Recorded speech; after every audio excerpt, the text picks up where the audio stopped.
Ye obayi kwasia ye obayi nyansafo ene ye wo bayi a ono de di su na obi ye bayi kwasia ni fie ema ne mema nkwala e wo ho no o se wo mo omo adwuma nkoso waware enkoso ta bayi ne ye bayi kwasia ene ye wo obi wo ho a okwasori ye so ye bayifo okobosom so ye so obayi oye bayifo miwan no o cheke ne ho a wo hunu sa misum kuta bayi oye bayifo enso na wonnim sa oye bayifo enye wono ankasa ne kra ena sabe ode ko bayi no mema obayi a bitimi di faduani bitimi di fansuo bitimi di fatalim batene eye common yeton obi hia abonten kro timi dima na baye de mani pa na kra mu ha na na yese wo football club no kra kotokokora ba mahye no ana kra na meka che no okay teru mahye no poro enye ye nanko ne de bo temi ni de obeye tabi bofo bi na obekom na obegya ni tuo ho na akopɛ na makum aye dai ndimi se mahye kotokora na mnim dinti ameka ya frame Sike Sike ya funi Sike jankani Sike ya temude onyubezi ya transe matra mampontia tiatom insuta medu insuta na edwada tina amanfo odidwa ana eni kapa na mabedu insuta atonsu mebedu ye de a na adwobro la mene nana entwi buesi akon oye konfupeni ene ye bewisa medi Sike subscribe to television Sike na da ne de nya no bo weni akoma with all due respect bohose meter menwa me ho Instagram afun apawa me ba mekeja atumu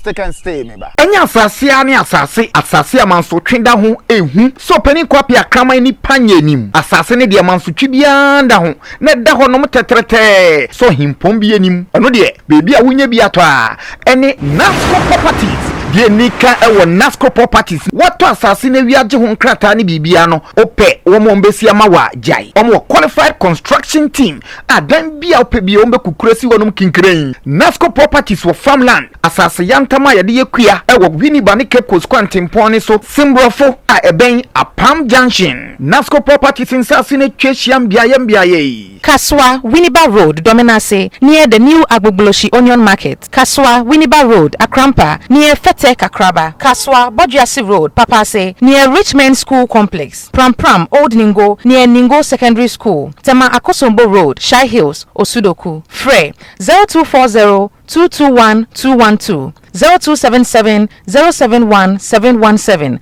and 0302 864 956 Nasco Properties your realtor for life baba back nana trans nana bia boko oduman ko da roma man gwa ase ne nso metu anamo na me ne wudi nkomo me nso kura bodia de eka ho ne ye de wen bodia we ni da kan atare no e kan atare no calabash e kura nso tete no na mpanimfo kokon no na yese eye akotare otimi di nsu gum otimi di ne moto esa gum na se moto no eto de den na watibie sanete tibia hihye ne ho sanete twa na ma na waboa ne ho yesi edu amanfo ane akai ya no ye hye wunti na mebusa wo sa no e na wo hye impitia eno nso ye go sankofa se yankofa ye tete ni o ma no yo sanete ayesa bia uhye bia kasa pepepe onhye ne kra se ebru ye pani nti de obehwe a obetie no ohunu se sebe ode toto asante amane ho a ohunu se sebe nipa no oye nipa obehu nipa shu ameye sanete mede wase biem ene akonya ode amame sebe ni umbedi nkomo na ne yese wo football club no kre we ni jibọ nso ya mani jibọ na wankasa obobi media no kre ni board mu nimbo ya no kwase ni mu nan krato David mi ko school nyina me bobo ba ko pe no kra na se mi teacher no pe ma se no head ade metum na no position be na obo no 7 ene na mi kan ho ba free ma mo biem ba when to me cancel wanya bibia school media ade na mi wi ade ye ngoma na me sua but na wa bin oni na me famu de na me ya ade kakra na ni friend Bismarck antwi ene na say abrofudi ni engineer ho me kakra sanity yanku edime na yenhwe na ombo board dey e ba ne sen na otitim me da se edi nka me mo bibia fish apa Ghana for ne omom wa kwantu mu nyina football no di ntima meti ne team no ene se ye hwa ewiase obia ne talent ya odman kwande ma no eno nti mi hu se de wo ka no ebekọ amanfo zegeni was a game but mame mo hu se ye beka abenisem na wati team ti na ye de no preachire nti ye beka abenisem be ya hodo sen ne ye wo stick and stay nana to aso. All right nti de na me ka ne se mi hu se sabi obia ne talent odman kwande ma no eno nti football no so ayade bia wo Ghana ha ye ni je ho di sana tie dia meboboa emofra no ano na omo yade no mesoma fa omo na maboa omo sa kwa no so mebutaya amede tie because ye hwe Ghana mamu an bebiri wo talent but ye say ebi fansa ebi fa tramadol ebi fa wi nti adenti no obi nso nim saade ne ye na ebi kura afikubonti ode ne ho awura sa na omanim nti minti team no na memfa entwe omo adwene nsidi omunim ye ne so nti na woman team no ebri a wudi akoni aba onim body but opehwe hu se mbemu wa no wa to machede sa nti ene ka makoma ma me de team no me team no so no ye boy homodin utim ni din de sen efe ne Bosi Akon FC Bosi Akon FC yeah BFC me am din na daso Bosi Akon FC yeah na obo division be e coach club third division o third mo yeah me te yanche nti no third division players no we are here uti wa register players sen me kuta 25 players yeah I be solid kotokokora ba mahye no anokora na me ka che no okay cherudu mahye no sese benye enye boro enye ye nanko ne de bo ndimize mahye kotokora na mndindi America na sasem no aya na ye nokre se boro no enye 9 penny ye de bo no enokre boro nye nanko ne de bo yemfa ye nanko ne bo ball man ye base utreni ana wabo eno training di obeye na sebe kasebe buom na America no sanye nanko ne de ball me pese me pian obebri se nye nanko ne de ball no but utimi isi ase no mo winning matches oh yeah min kanya manum na min tumi ho sebe die ni wona nkasa wo ho me team no yani Ebrem for boy ehye mo ye ha ensuta third division ehye mo mesane kumawu team boy me no mo bodro wo hwe wo mo time mo team no ne time am no team na ache se o mo ya ahead of me kura bibri enso BFC mesho the Bosi Akon FC no e playing body no na omunim ball ne bo ana se na wankasa nso kanche kakra bo a oh sabe bofo bi no obekom no obeja ni tuo ho na akopɛ na makuma ayedai the players no eye training na me nso me de me nso me be makwasi atamachi na ono nso aboa me se de be ya manim mu ase enti me bompa ye kakra be wan se aba Premier League na one kotoko ebo wo insuta sanity sabre na stadium de dwawa ha sanity e be sire nyame se wada ndawro ma omoe na butaye de asi ani so no intiminye emane nyi ana anka mu be si stadium no wo Mamponkun nim ana Atwea Mountain so na awade de no wasi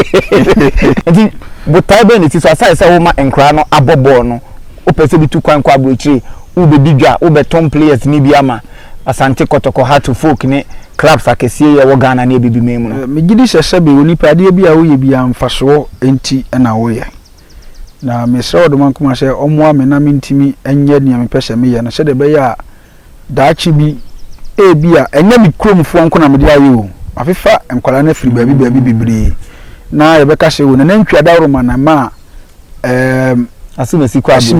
ko bo abrochire na ntwa dawro mana enya asimesi wo Kotoko na sebe agie ni monyam edi amaye nyina third division no mo club house na se afi na wo tinti o mu fifie na eba afi na metie ni ni wonkasa wo ho enti o mu fifie na eba sana tie na yemi mpia nkakra coach ni nso ofin coach ni free krom aye me na me din ko coaching course ene okremo no so hweboa wow nti obi ama players on kwan mo kura shafa dufa bi ahye mo akopa akeso ene die me ntimi enkama hyem wa bontin sa nyambanto nana abeisem guma hodo no kwasem ai guma hodo bebre pa chochire mu o me da se ye kasa beisem a ya na nipa bebre kan se ye se abeyi yodin sebe ye asantefo ye de tutu ye ho akamfo ye de tutu ye ho bayiye wo ho obi kasa bayiye ni ho a na wadada o na bayiye ye bayi kwasea ene ye wo bayiye nyansafo ene ye wo sebe bayiye a ono de sebe odidi sunu aso so otimi kan ye wo bayi kwasea ye wo bayiye nyansafo ene ye wo bayiye ono de odidi sunu aso eni die ma bubumu mai o bedase ye kase obi ya bayi kwasea ni gina se sebe ni kase obi ya bayifo na ono ne dia ne se ni fie emma ne mema nkwala e wo ho no o se wo mo omo adwuma nkoso omo wo sebe waware enkoso ni odon sebe so mbia no na enkoyi emfama ho se bayi ne ya bayi kwasea ko ono dia nso de se ya de nko a bayi kwasea no ono ne dia o ye no ena tu ye wo obi a se be akwa we de ni bayi ne dia e nyansa eno ne bayi pa no sebe wono no onkuni de ena won sai ne de ne mum okoto ne de ni firi obi ho no obeye enti wase okay mami chi omu ye bayi pa no ne mfa me se me example mano de sunu so se me ye bayi bayifo ena ne bayi no me mfa nsei me nkrofo me mfa nwemema me mfa nyini menya enti se me pe bi se ebi a me kon do se sebio asemka mano de sunu so me pe nipa wi a me nkun me de ne mom makwa me yonko bayifo a ono ye bayifo akoto ono ne de na mabekunu mawe makwa me yonko bayifo akose ono ne de na me bayi ne de me de akata me maso na wo bayi ne so utimi de boa wo mba ne ebusua me de boa me ma ne mabusua eno ne bayi nyansa bayi pa eni wo obi wo ho a ni bayi no okwa sori yeso wo bayifo okobosom so yeso oye bayifo mi wan no o cheke no a wo huru se misum kutabayi obi ye bayifo a onu nim so oye bayifo yes ewo ho oye bayifo enso na onim se oye bayifo ebi entina onim enye wono ankasa ne kra ena sabe ode kobayi no eyi obi na fa ono ne kra no enu nanim ede kro ebi se obi ne kobosom se nipa ne ye bayifo a aduro ba chine so bayifo but meanwhile no nenye wono ankasa na akotu ni bayi bi nenye obi a wo fie ho a ho ye bayifo na di nipa nanim ekro ti oyi wonim ne ohunhum oyi wonim ena ohunhum ena di kodi ne dwuma eti time bia no okoba bia so wo bayifo onso se se ho a sabe mintu pinni nipa nam binya hwe esi be se me bayifo enso na eyi obi na edidi hye no asemi de sabio emu ewrem kakra okay se enim se oye befo na wankasa wunim ni nyina ne se oda ni yeyi wenim ene wo sunsum awo mu ni e de kɔ anajo ha na ya sanso de aba na onya we sike sunsum asem ye kan de onim ena sebe ni oye sunsum ni ebete de American ase eye protocol yo say likely se ewo ho ba se wuni ma ebe ya wadwe ne kesene se ne American but ye wo bi wo ho a me say me na nsta man ne konfo me say ye wo bi wo ho a oye bayifo but no onim se oye bayifo so oye bayifo sesiye nese yekofa buba ana yedi aduro bi besiwo se yepa abayifu e wa ha sei ne yedi aduro na petemo so aduro ni ebenya obi because o kan ho mi hwan no na nya wa na wakotu ba yiye no eyi obi na di wanim e na de kro den ti na onipa akọ mfa nanim enko na oyusu de no eno ne kwasea no so what you say because ono no amfa nanim ma na wo nya no ache no nti ono be behind but no ono na edi munya wafa kosi mensa anakoso amansa anim ena odidi bone nti wo ko ba bia ya se wo ba ifu wo so sese wo ho a wo ba ifu sabe ninkotu ba yie obi a wo ba ifu bia nso nim se me ye ba ifu bia nim mo so wo ba ifu obi a wo ba ifu bia kuta enim se nim kuta ba yie enso wo na ya bia asem na to so no wo sese wo ho bia me ni ba yie but ya dia show menya wi de ma me mfa mpem wo okay the case obi ye ba ifu a den na man ye ba ifu no se ohunhun bi na betra ni mu yo ana den me da se bayie eye honhom the case bayie a ahonhom nyina no bayie no esua but ono na ye dangerous protocol we case o ye dangerous ono ye nsamone chen bibia bayie ye de ye papa e di bone abeifo bi wo ho a ne de beipa o de boafie yes na beifo bi timi de boafie fufuro ana bebi o mi fi ni pe oh hwe bayie ye ton e be ba ho no because question na me busa ho no mesen aba ho bi okay but quickly no ye obi o wa ne bayie o de bo na busua nko ho bai obi nso de o de bo ono nko ne ho bai o se mi se mi mu ya e be bia na obetime sha me ho awu me beifo a metimi de abeboa wo ba yes obetimi onye ebusuani no obetimi agentina wontimi obetimi de abeboa no nti bayie no o se eye honhom yes ekwan ben na efa so ma obi nya bi yo tetewa de na obi ma obayie a sabe gise woni wo busua no so de bayifo elenke oti ase me fa ne se me tontima ena wo sike wo so tontima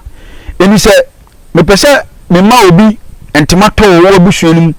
abia kwa santima no ni bia gise me bo amane ana de me ka no ntima se se wo ntima se asa bu se me sa kire mu yi bi ko no tetewa ne de na bayie no obi ntimi mfa bayie mfiri mi fie me ma wo busua ni abia kwa wo bayifo onya we but na de common eni se mema obayie a bitimi di fa duanim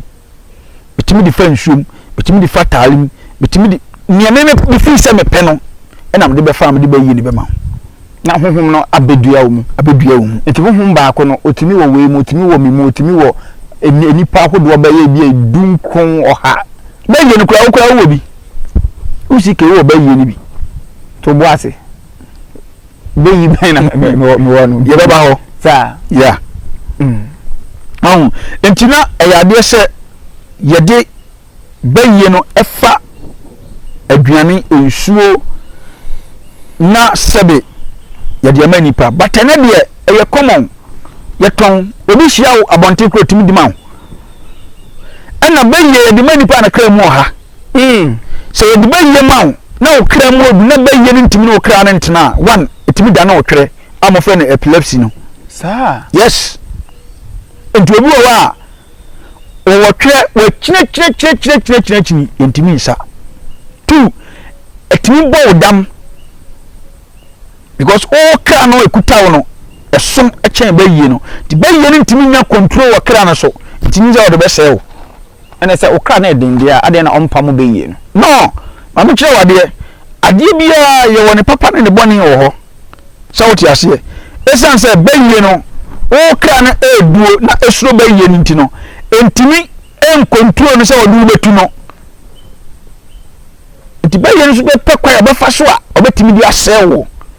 ono so wo ni we onam so ya kasa beifo etu ase ejesen bayifo no sebe onto awigina ase chese se awiagbede no se bayifo si edua so dabi eye sumasem esumasem ye anadwo asem anadwo wo da ho no ene omo so enante edi omo dwuma anadwo aye ada no ene omo nante ni ontimi nkoka ntere me se menye bayifo ena usike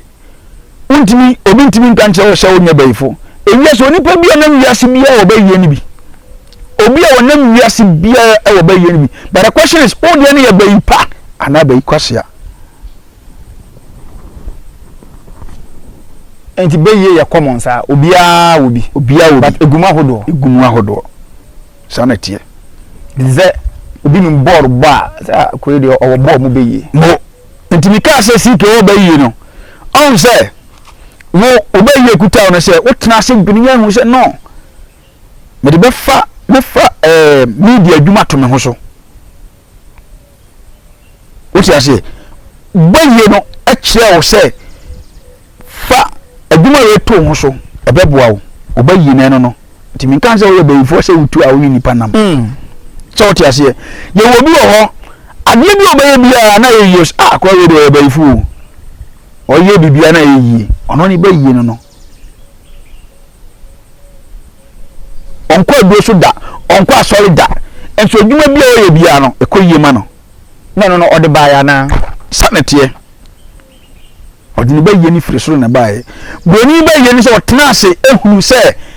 one metimi di no ma bia kekasi anunu amana da ne ka ni baye no enti baye di nyankopon ma obia bi ba ye bedu asase so no ena sebe omo de ese ade no ye fa ya no kase echen de baye di papa no enti baye ese ade no edo so chen ye apapafo no ni baye mi de bo nipa because mi baye ni makoma me kom no nti mi baye ntimi nka ntia nse menye bayifo but the tiefo anyima no ensi boni mi baye ni se obi yare oba na maboa no obi o problem oba na masolve ma no nti mi baye ni me de ade pa de bo nipa but mi nya bayifo se mitu ekwawe nam sanete nti obi a obaye ni bi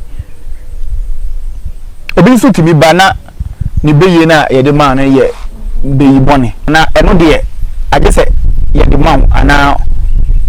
na bi jaw onim se wutie mahese no a me ka cho se bayi sabe ye dija okay mama mfa we empuam utimi siri se me pe bayi ato me pe bayi pato ana bayi bonsamato utimi pe binya no kwasebni me hu bi da na metin say ye enzima ho ba bi omoton ba yi hwe okobono kro bi ye frɛ ho badu obene ba yi sisi ye just seconds eti se ankwala asese nkonkuni edi agro ni no se badu ho de manini enye se obi na e ka kire me anya se atesem manini se me wani enti mi hu ba ifo a ihu no so what you say sa badu wona de obetima koto bi sesi ene enye sika ne de to ye nkukuru sika se me sika kwa akoto se wokọ ne nipa no a se me okuta ba yie no wo hu a otimi de ba yie ni ma within just seconds etimi de ba yie ma na akase da bi hu na eti mu no ba yie ya mfa ntiko yes enu dina mka kire se prinya se na ma twere no mo anase una na bi de ba yie ma ne na okra anya enya na ma wotwere na gya wo yare obitimi maame pan mu betima dwonso kete so the side of bayi na no eno na ye most important pa atwere no se bayi no mfa be da na wotwere so omo komanado no na won so wo komanado e wo fam sanete yetimi che bayi yes ye che ye japadia se mi yiri se me kwa so mi beja obi nya wa ko no so mi beja obi eye fie japade efie bia be ye wom be ndina benfo bi be se ba bi eja kokko bia no na sebe ibi wo okay bia mo e so ja wo mu bia no wo yi wo de no na de ma ho de na ko na de ma me anti wo beye no enya za wo twem na Christopher bompa ye bi na ya chew never ni beye na me ka no e makom no na me se me ye baifu o se minim good enya se me beye se me bituo ana se me de se ade no na wonso uchi beye mimi ye nipa ni nchi beye na me boso me uchi beye ba mi hu baifu o me hu so ye baifu o me but me empie film anon kan chese sike e bia stibo e baifu dabi en kan chiro nemo mimi boso me de se obi dinu hu beja ne se baifu bi ye se nipa no a me boso me na kwa kwachi nipa ko nya me na nantwi na mechi no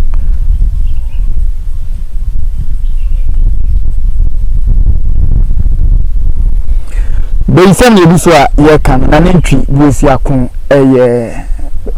okomfupeni wo insuta inchiwo ni ntwe mu ha na ene yaka beisam adomesu kopa na yam hwe ni yi aya metai te se abeifo tu a omode omumboa na etu obi dane sei na wetuko obi dan sei na wetuko eye anansesem anasa nete yo me da se enya nansesem baye bia wo naboa baye bia na ewo naboa ebi ye owo ebi ya chichide ebi ye kraman ebi ye nantwie emoa no adoma enam wiase nyina no abayibua enko a samu adoma kro no a no one obi edie ye odwai sawoti ase owo nantwie emoa adoma ewo ewiase nyina no abayimua nti obi a na bayibua ye nantwie na chese onwe nantwie onwe da oye ne den onwe da because enechidie no so odi saade ni say pe bayi nakro entimi obi timi freme biye na bisa na naboso na ka kirem say opa twia na de eyi because saade we na omde fa so omde nya no nse wotwia no we ni biemu a omntimi nya ni biem yamfa ne say yasapon stibo eyo bi a mene nanam what I say ope bayira ya chie pa na sabe wakoba bi ni aka chie ne say ope se wo ye ja bayira ya chie ni die so enye yize o favorite food pa enye yize bi ya obejai ba se utimi jai a eno na ebie kwai di ama oyi di atimi aba but nye ni panyina na aba ka chie no a obeti betua nana ena wonche no wadome sukomo I'm sure say beisem bia no waka ho asem ne then na ode che yen ode che adasa ende okay yo me da se die mu ni se me de da bia na me ka se mi se enye se me wo social media because of aduane nti but eyen kyerɛkyerɛ se de be wo be kyerɛkyerɛ ye ho na enipa bi enya suehunu afiri bibim a yɛnte ase because sebe me de bia me kan se yɛtete anamo no eno na wo se ye koyachi because ye hwɛ kwasi broni etimi ba ebesua ya mamre ene ya mane de kodi krom ekɔ practice nti wo ya Ghana ni wo ya kanyi na wo te ase ya mesre wo se ma wa mamre ne wa mane hu hia because eno na ye eye de Africa ye de amamre ene ya mane ena sebe ye de ebu ye man sana kwasi broni krom a ono so de na mamre ene na mane ene ebu ni man eni se wo ye Ghana ni ne se wo hwe CKTV na wutie ode ne wantwibo asia ko a na na sta man hene komfo a me ka che plane say sua wa mamre no wa mane na no ne beboa wo nana medawase CK medi CK before due respect subscribe to television CK na dani de nyane bo weni akoma mami ntia oposi ni etia me na so and Steven yaw sapon ona nene oye mi producer kese nana bibi twa so de me kan se me so me chia Ghana man nyina me chia santimawura na pese bi mpanisi bia bi ebu a ekoto bi so na de akonkwanse wura ene otumfo suman kwa ahene baafo asare yakuja wasu me chia bebre ni ame papa ena nto nyina brempon na dawroma ena me na nantwi bu asi akomaye na nantwi me chia wo mimi aba wo fa se Joyce ni no mu nyina wo Holland minua Atakwabra wo Germany ena me kase me bobo adosun ama wudi na nche se me wura fiu me che obi bia ma de hye wo Ghana na omo mo wabruchi nyina me che obi mo bibia fi hiapa na me kase be ma kwasi afahye no eye donyachi bosome mienu nimu ebeye krabehwe enti ebiwa sika dawroma wa wantimi ama no obenya bia hwe wo sika TV me che obi bia obi anhwe na ho so yi the new IGP me che wo ene wadwuma pa oye me do obi bia ase FMCK dakram Enemy, Yakrawu, I am Minipia, Yabashimwa.